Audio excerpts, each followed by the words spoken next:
What's going on, everybody? It's Josh, aka the Muslim Muscle, coming at you with another Next Up podcast. Then talk to him. What just happened? I don't know. Some fucking My speaker just went out, didn't it? yeah, mine went out too. All right. How you doing? It's cousin Creamy coming at you. How we doing on this fine Sunday morning? Fantastic. I slept 9 hours last night. Fuck you. I slept five. Yeah, well, that's the difference of a lot of things. A lot of things. What is going Yeah. on with my goddamn laptop? All right. It's making me force quit a lot of apps. Don't really know why, but whatever. We'll get into it. Finally, it's not my fucking computer. Yeah, my computer's dying because of all these Zooms saved. All right. So today's topic, we're talking Arnold Classic. Again, we just posted the preview. Hey, nice shirt. I just folded that. That's Um, fine. we're talking the Arnold Classic, but now we're talking results. So Classic Physique, first through sixth, it went Mike Sommerfeld, Logan Franklin, Matt Grego, Michael DeBull, Wesley Vissers, and Jihoon Bang, I aka don't want to mispronounce Baki. that one. Baki. Um, right off the bat, our predictions were very wrong. I don't think anyone predicted Logan coming in second. I love Logan. I think Logan has a great physique. I don't love his quads, but like can't change your insertions. So all in all, fantastic physique. Coming from men's physique. Oh, really? Yeah, he was a men's physique guy before he was classic guy. So pretty cool for that. Well, that All was like that's like Grego. Yeah, Grego as well. But Greg will be open in 3 years with the rate that he grows at. So, yeah. but all in all, from bottom to top, Mr. Bang absolutely could have placed higher than Wesley. Wesley is just so top heavy, in my opinion. As another top heavy competitor myself, I don't know how close he is to the weight cap, but every ounce that he has left, he might as well just skip upper body and just put it all into his legs. He's a freaky competitor. He has a freaky shape, but it's just those legs need to balloon out for him to actually look the part. And like his hamstrings can come up. I love how this is me and you, two amateur competitors who have not, well, you won shit, but I have not won a single thing talking shit on some of the best in the world. But like, hey, whatever. Y'all come here for our opinions anyway. I So mean, like all things considered, though, it's like you can look at it from a amateur's perspective, a pro's perspective. It's just like Wesley Vissers, genetically predisposed to small legs and predisposed to a fucking massive back. It's just genetically, he's gifted with a huge back. Genetically, he's gifted with shit legs. And to be completely honest, Brad doesn't have that shit of legs. It's just they look so tiny because of how big his upper body is. yeah, he's just And so top heavy. it sucks, that was just the hand he was dealt. Fucking deal with it. Move on. If his peak was Arnold Classic champ last year, fuck it. He's got that on his belt. Is what it is. Move on with your life. I must say though, Wesley is the truest definition of a 70s era bodybuilder there truly is. Yeah. He is classic if you're looking at classic as the 70s because his physique compared to Arnold, I think he a little bit bigger in the back. Obviously, no one has Arnold's chest. Um, but like he looks like him. He has such a similar physique to him. And then the legs are even very similar. Arnold didn't have the craziest legs. Arnold wouldn't place in the classic physique, Mr. Olympia now. Simply, I mean, I don't think realistically he'd probably make the weight cap either because Arnold, quote unquote, at 6'2", he's really like 5'10". Yeah. Um, so like he was like 235-ish on stage. I don't think he would Mhm. actually make that weight cap.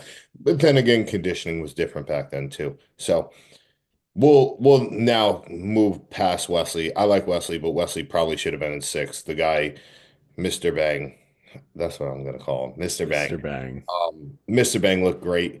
He had a crazy physique. I personally loved his neck crack because, that's just how it should be. You got to go in and get to work, crack your neck first. Fourth, Michael DeBull. Michael DeBull, the Saharan Eagle. He will just always he shows up peeled.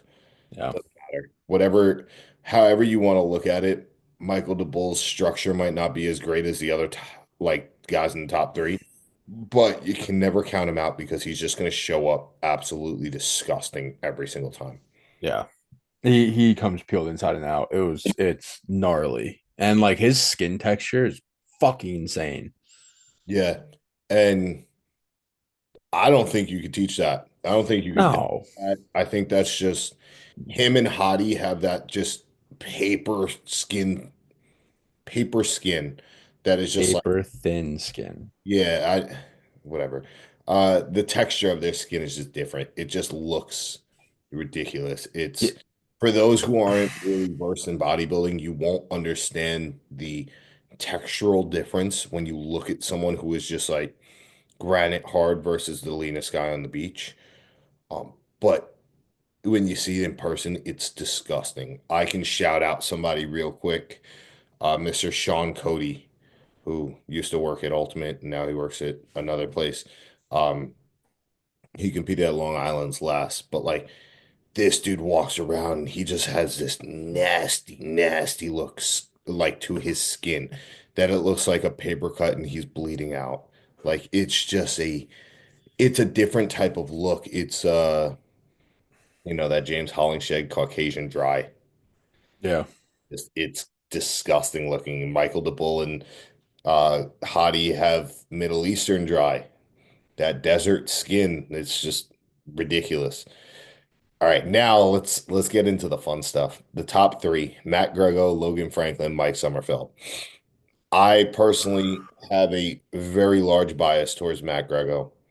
Um, Meeting Grego at Universe, him taking a second to kind of pray with me about Delilah when she wasn't doing the best. Um, I wanted Grego to win. I think I said that in the predictions video. I'm just super biased, but his physique is nuts. Um, Grego has a little bit of time to refine his physique as he gets bigger and better and more peeled. He's just going to look ridiculous. But I think that he's probably going to outgrow the category within the next 2 years or so, or he's the type that they might move the weight cap up for. yeah, Logan Franklin, lights out, best he's ever looked. It was like a redemption tour for him. He just whatever him and Patrick Tour did, hats off, fantastic look. I personally am biased against Mike Sommerfeld, but Mike looked insane. Mike's V taper when he spreads his lats make his quads look less overbearing, and I think that was always my thing against Mike was that his quads just didn't look classic to me. But when he hits his poses and you take his silhouette, you can't say it's not a classic look. It is the over exemplification of what bodybuilding is supposed to be. That V taper, that X frame, he just looks insane. yeah. It was cool to see because when they did the final call outs with Mike and Logan next to each other, you saw someone who was pretty full, dick skin peeled inside and out 3 times over, Logan Franklin. And then you had Sommerfield, who saw fantastic conditioning, but fuck me, holy full, dude. He was so bubbly. Like all of his muscle bellies round as shit. Like his chest, his shoulders. It was just unbelievable how overbearing he was compared to Logan. Again, Logan was peeled inside and out, but with conditioning, balance, and honestly, one of the most complete physiques, in my opinion, in bodybuilding, Mike, it's going to be a fucking hard one to beat. Agreed. He is just, I don't know how he'll do at the O. And again, my bias against Mike is definitely showing through here. But Ramon Dino, Urs, Mike, Terrence coming back, Yeah, that's a big one too. Jose, Jose Yes. Yosema, yeah. Yeah. Menegate, What? Matthias Menegate or Matthew Menegate. Oh, yeah. It's just like classic physique is just very young. These guys have a propensity to transform year to year. I mean, I don't even think Jose Yosema is 23 years old, and like he's already filling out the weight cap. If he can make a weight cap again, he's gonna look nuts. But I wouldn't be shocked if he goes open, kind of like Horse MD. Yeah. Yeah, well, it's gonna be a crazy Olympia this upcoming year because again, it's all up for grabs. But like you said, it's those who weren't on the Arnold stage. You know, Nas, he's another one where it's like he looks fucking stupid right now. Like in his off season, he looks insane.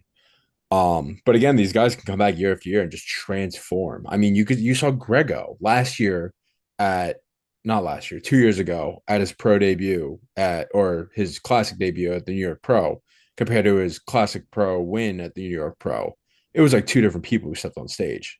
Hmm. And it's like these pros will just come back year after year. So it's like I'm excited to see what Nas has to bring next year because he had incredible shape and size. Who knows what he's going to look like next year? Same thing with Yosema and any of these guys who are, possibly qualifying for the Olympia. And again, not just to say because he's my coach, but even Jack. Jack loves to talk himself down.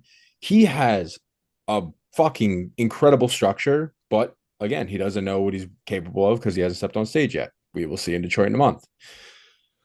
But again, it's really just seeing um what kind of changes that they can make, especially with some of these people being close to the cap, because you can make drastic changes and keep stay under the cap, but it's just a matter of just I wouldn't say like taking away muscle from one and putting it to the other, but just redistributing as best as you possibly can without fucking blowing out one your weight cap, your waist, whatever the case may be. Yeah, it's just it's sectioning it off correctly. Yeah, Giving up, I don't want to say giving up, but like giving up certain size in some places to have other size in other places. yeah, So exactly. I definitely think that they are realistically, we're gonna see some nasty, nasty shit come up in this Mr. Olympia. And realistically, like, we're talking about certain people that they're not qualified. Terrence Yeah, Ruffin isn't qualified. Yosema's not qualified. yeah, he Um, is. He did a show right after the Olympia. um, Dino's not qualified, is he? Dino, no. I know Urs is because he was third, but like there's a Oh whole no, no, Dino's qualified because Dino did the show with Nas right after in Brazil, the Brazilian Olympia, quote unquote. gotcha. Um, but like, hey, there's a lot of people who just are not qualified who are going to be in that, top 10 at the Mr. O right now. So Yeah, it's kind of wild to see. But now let's get into the open. the big boys. From sixth to first, Akeem Williams, Bonac, Brandon Curry, Andrew Jacked, or Chinedu Obieki, Samson Dowda, and Derek Lunsford. I personally love Akeem.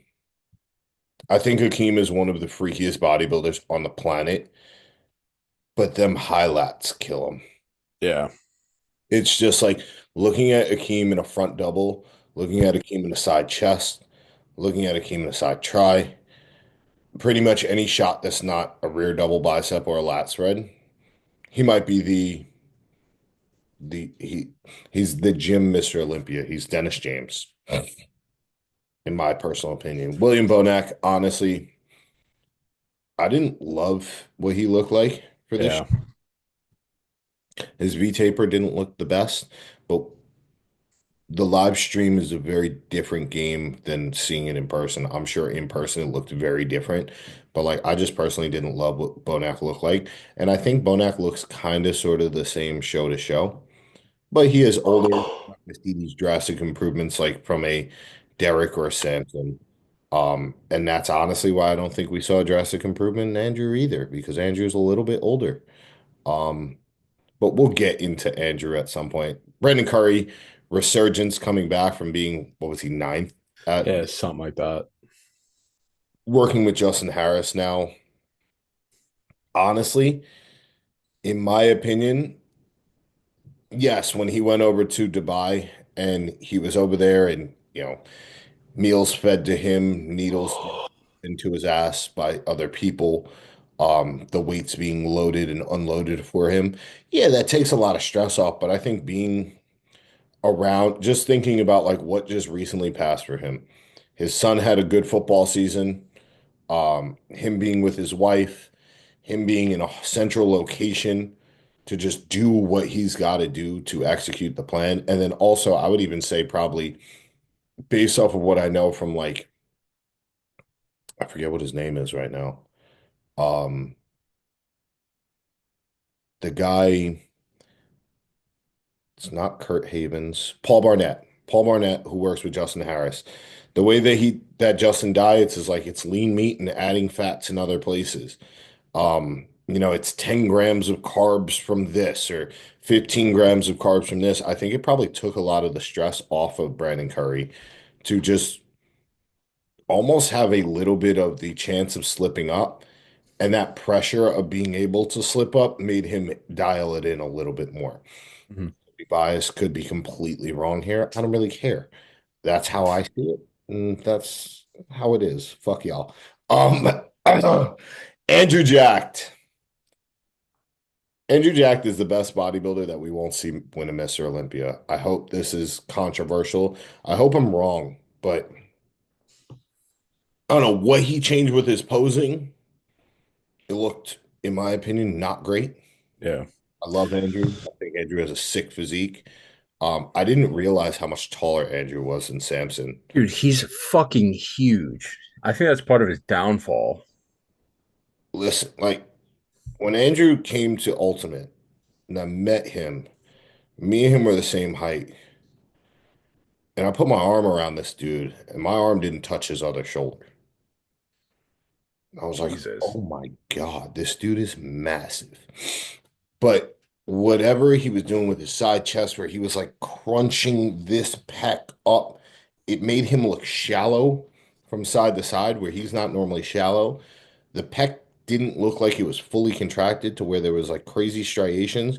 And then Andrew's biggest downfall is always going to be his hamstrings and his glutes just don't match the rest of the development. I don't think it's not that he can't get peeled. I think his hamstrings and glutes just aren't on par with everything else. So when he's dieting, those stay flatter longer. The muscle doesn't push against the skin. Can't see the same striations. Yeah. So, and then also like Andrew Jacked has one of the prettiest side triceps ever, with also having some of the prettiest abs ever. And for him to hit a most muscular where he covers his abs and sticks his tongue out, not only did he look more narrow because you couldn't see his waist, but the tongue just threw everything off. It was like a shot at Nick Walker that just didn't land. Nick Walker wasn't in the show. Who were you trying to match there? I didn't get it. Again, bias, but I didn't get it. Yeah. So, I mean, you want to give your opinion on 6 through 3? I definitely think that we can merit that, and then we can go to Derek Sampson. Yeah. I mean, again, I'm my 6 through 3 were kind of tossed up and around. I definitely did not have Brandon Curry in my top six. Um, I had Akeem higher. I had fucking James Hollingshead in my top six for fuck's sake. Um, but I mean, all things considered, it was like the the one that I was kind of shocked that didn't make the first call outs was Sean Clarito, not gonna lie. But I knew that was coming at some point. whatever. It is what it is. Again, the guy's also like 5'2" and like what, 190 pounds, which is still fucking absurd, but regardless. Um, I don't know. It was something where again, surprised by Curry, wasn't a fan of the Bonac look. Um, I expected Akeem to place higher. I love Akeem's physique. Guy's just built for bodybuilding. The guy's just it's gross. And then Andrew Jacked, I'm very biased in the fact that I'm not a fan of Andrew Jacked as it is. I don't know. His physique doesn't really speak to me. Than what I saw on the stage of like the tongue out, the posing, it just kind of solidified my disliking for him. Again, I've never met the guy. I don't know who he is as a person, but it's just like I'm not a fan. But it is what it is. I'm a fucking nobody and still an amateur, so it doesn't really matter. Yeah, that's the overall arching thing with this. Don't matter. This is us just chatting shit. But like I could have, in my opinion, I could have seen William Bonac and Sean Clarita not flipped, but Akeem in fifth, Sean Clarita sixth, William Bonac seventh, and I would have been happy with that. I'm Yeah. not upset with Sean in seventh. I just think that like Sean is going to have a hard time in any open lineup just because Yeah. everyone else is so much taller than him. But like if you put Sean by himself and then you put Derek by himself or you put Samson by himself and you put Andrew Jack by himself, it's a lot closer of a comparison Yeah. than it is when he's standing in a lineup with those guys. Because just even Derek's what, 5'6", 5'7" Yeah. tops. Um, if I remember correctly, Sean's 5'1.5" or 5'2". Yep. That's a 5.5 to 5.5 inch difference in height. They say for like every inch of height, you get like 10 pounds. So like, you give Sean the same height as Derek, and he might be 260 pounds on that stage. That's a freaky look because I don't think Derek's pushing 245. All I know is that he came in 5 pounds heavier than he did at the Olympia. Yeah, I mean, think about it like this. 2 years ago, he was 212 or three, I know. But at the first Olympia, he was like two, 235, I think. yeah, 230 something. But again, like for Derek's look at, let's say 240 pounds. What the fuck? Just gotta say also, because I like to give Hani his flowers when it was Hadi, Derek, and Sebum all winning. Because I don't consider Hadi or Derek coming in second when the other one wins a second place. It's just you were you both won type Yeah.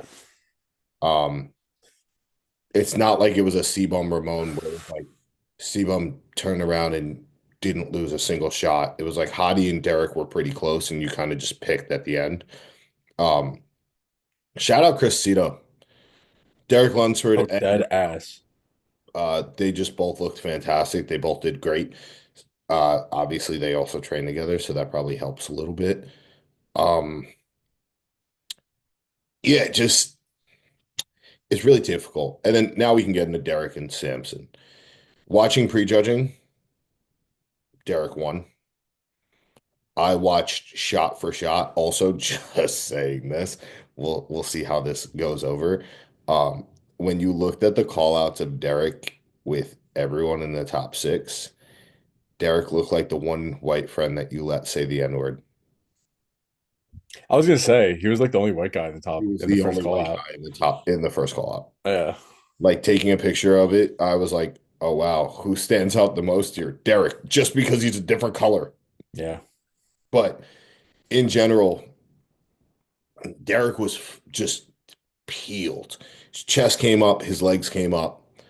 Um, and Samson, I can't say Samson wasn't peeled. I could say that Samson was the similar conditioning that we see from Samson every single time.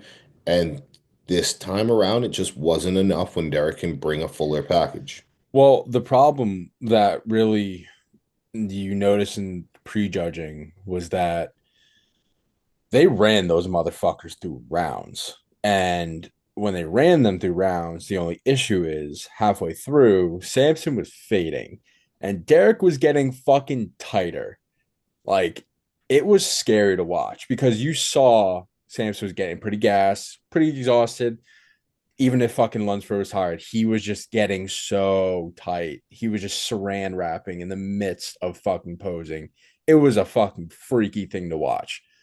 But again, like Derek's known for his conditioning, he can bring it.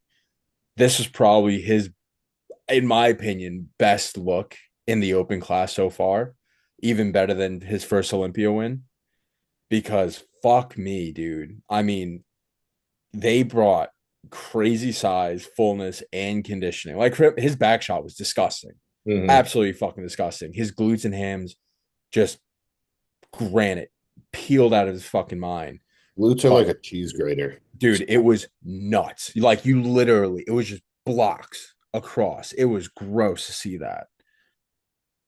Yeah, and honestly, this goes back to what our topic today was realistically the Arnold Classic and like a recap. But to dig a little deeper, it comes down to conditioning. Yeah. Conditioning will get you a look no matter what. If you're absolutely just disgustingly peeled, I don't care if it's on a bodybuilding stage, I don't care if it's at the beach.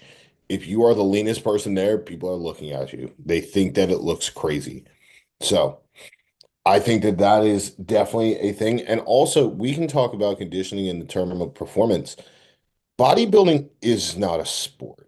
I say this a lot because, as we saw in this weekend, Mr. Sam Sulek won a bodybuilding show and did not practice the quote unquote sport of bodybuilding. Yep.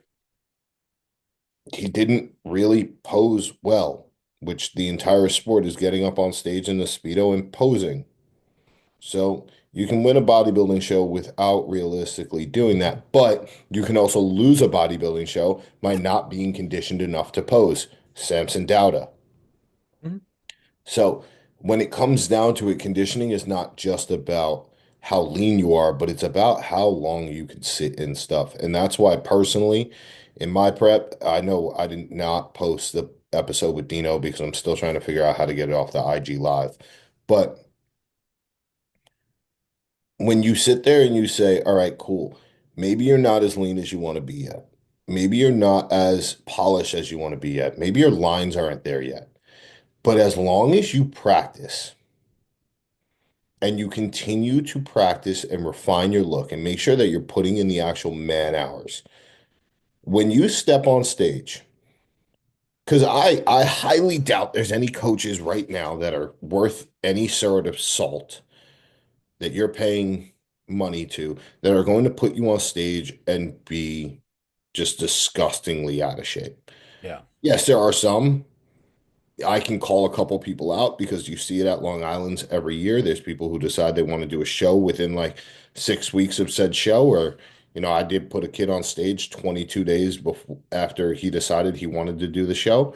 Luckily, he was already pretty lean. He got last place. Why? Just wasn't peeled enough. Didn't practice supposing enough. I knew going into it, it wasn't going to be great. He knew going into it, it wasn't going to be great, but he wanted to challenge himself, and that's fine.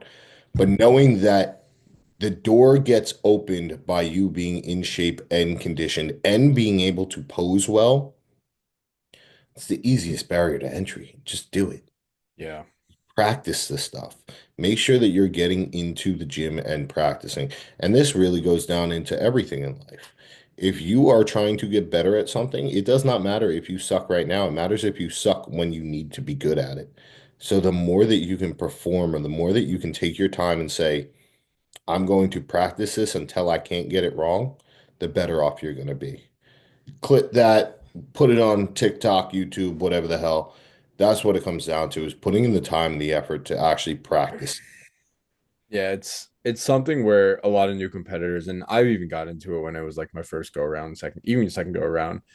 It's that, you know, you kind of get into a pissing match with yourself about like, posing, and you obviously want to present yourself well and present yourself with confidence, but there's a lot of times where if you think one angle of like a side shot or a side chest, yeah, I sound this whole morning I've been sounding like a fucking drilling idiot, but uh like a side chest, for instance, if it's you're here and it's a little extra twist, but shoulders here instead of here, and if you're doing more thinking than posing, you're gonna do yourself no justice on stage. All you have to do is pick one, stick with it, be confident about it, present yourself well, present yourself with confidence. The last thing you want to do, you see all these people on stage posing, smiling, having a good time, and then you have people who are just stone cold, dickhead, serious, and it's great and whatever. the more that you smile and can enjoy the moment, the more that you'll be able to have that confidence around you and really be able to present yourself to the judges and also the crowd. Again, the crowd's there in the background. You fucking look at the judges. Don't fucking look at the crowd. Look at the judges. Those are the people who matter. But you have to be able to just hold yourself with a form of confidence, because if you get up there and second guess yourself, all this practicing you did don't mean dick, because it ain't gonna show on stage. You're gonna be more in your head than you are at the stage. And that's when a lot of people say, I don't remember show day. I don't remember any of it. Yeah, because you're all in your head. You need a, and it's not like the whole Chris Bump said, like live each moment. Like, I'm not trying to be fucking inspirational here. It's more just like all you are, you're in your head. That's why you don't remember shit, because you're too worried about thinking than doing. Just do it. Because if you don't do it, I'm sorry, you're gonna blink and boom, last place, third place, second place, don't fucking matter. Show's done. You've gone home, wash off your tan. That's it. I will say this. I want to I want to just critique that. If you have family in the crowd and they sit right behind the judges, look at your family. And the only reason I will say that is because I know a lot of people who sat there and they were like, they started posing, and one of the judges like has their head down or like looking at a sheet of paper or something, and you can freak out. True. I will personally say that like when I got on stage and I saw Tyler Mannion and I hit my first pose and I saw he looked down, my eyes beelined it to my mother who was sitting directly behind him, and I said, "Fuck this, this is for her, not for him." Fair enough. Because it was in that moment, you sit there and the guy that you know who, no matter where you go in this sport, hobby, whatever you want to call it, the head fucking judge of most shows is sitting there and you hit your first pose and you see him just look down, you're going to feel some type of way. You're going to be like, oh. So at that moment, you got to remember that you didn't just do this for him. You didn't just do this for you. You sacrificed a lot, but more importantly, everyone around you sacrificed. So you have to sit there and say, I mean, personally, I didn't want to do Universe. I didn't want to do Universe last year because I had lost the week before. I didn't come in first. I didn't win an overall. I came in second. And I sat there and I was like, why the hell would I do this? I'm not going to win this show if I can't even win a region. But I sat there again and I said, you know what? My mom sacrificed a lot. My family sacrificed a lot. All my friends sacrificed a lot. I got people who already called out of work and made sure that they got a hotel rooms and stuff. I'm doing this for them. I'm not doing this for me anymore. And because of that, my confidence went through the roof. I knew I wasn't going to win the show, but I was going to put my best foot forward and make sure that I gave it everything that I had to potentially prove myself wrong. I remember in my broadcast channel the day before the show, I said, fuck all this. I'm winning the whole fucking thing. Why? Because at that point, I knew I was there for everyone else and not for me. And I was going to do everything in my power to make sure that I won that show and nobody else could turn around and say, you just didn't work hard enough. I was in my hotel room. I posed my 2 rounds after every meal. I think I was only supposed to do one, but I said, hey, I'm not going to lose because I'm not ready. Then step out on stage and lost my vacuum on the first front relax. But like I was on the outside. They didn't move me in not 1 second. So we were too small to begin with. But I think that's the crux of it at the end of the day is like if you are a first time competitor, you're a last time competitor. It doesn't matter. At the end of the day, show up, have fun, and make sure that you're putting everyone around you put something into it. And if you have no one around you, cool. You put yourself into it. You sacrificed. Have fun with it. Even if like if Andrew Jack came out and he was like, I stuck my tongue out because I just wanted to have fun at this show. I didn't care. I would turn around and I'd retract everything I said about this tongue being stupid. He had fun. He did what he wanted to do. Good for you. Good on you. Because at the end of the day, this is a very expensive, very dangerous sport hobby. Have fun with it while you could do it, because at the end of the day, you can't do it until you're 90. Indubitably. Unless, you go to Universe and do Masters 60 plus and you're like 75 years old and you're the only one.